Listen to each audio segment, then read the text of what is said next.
Alla chiusura delle ali c'è il galoppo di Fraticello Jet, lo stacco della macchina, sono tutti su di una linea, poi lo scatto di Flack che va davanti facile, si ritraggono i Dollasol e Lucky Malva, insiste Fangio Tit che tiene di fuori Nerone Scola, prima curva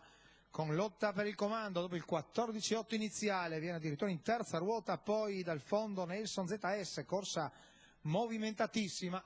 il primo quarto molto lottato anche se Fangio Tit è andato davanti a Flack, 28-8 è la frazione più veloce del pomeriggio per il momento. Intanto il galoppo di Nelson ZS, la risalita esterna di Nerone Scone, la cui scia c'è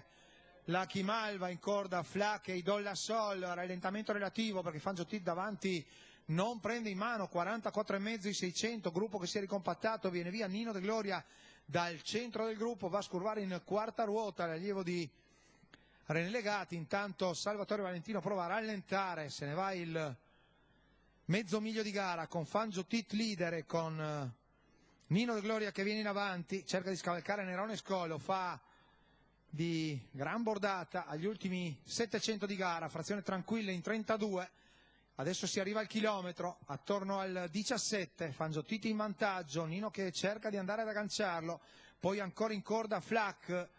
e adesso sembra muovere anche Lucky Malva, siamo con i cavalli ai 3/4 di miglio, arrivano in lotta Fangio Tit con di fuori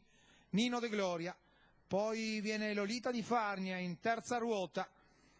molto produttiva, l'allievo di Pouk che va quasi a riagganciare i primi, all'ingresso addirittura arriva e ancora in vantaggio Fangio Tit su Nino De Gloria, addirittura che comincia i tre a lottare perché c'è anche Lolita che cerca di aggiungersi nel tratto ultimo, Fangio Tit in vantaggio, attaccato da Nino De Gloria, poi all'interno finisce bene il numero 8 di New York FKS che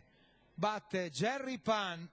e Lolita di Farnia, 30,5 la chiusa, 1,16,8 la media del vincitore al chilometro. Fangio Tit che se l'è fatta tutta in testa e ha retto le bordate di Nino De Gloria che ha girato di fuori negli ultimi 800-900 metri, numericamente 3-4-3-8, mi correggo e ripeto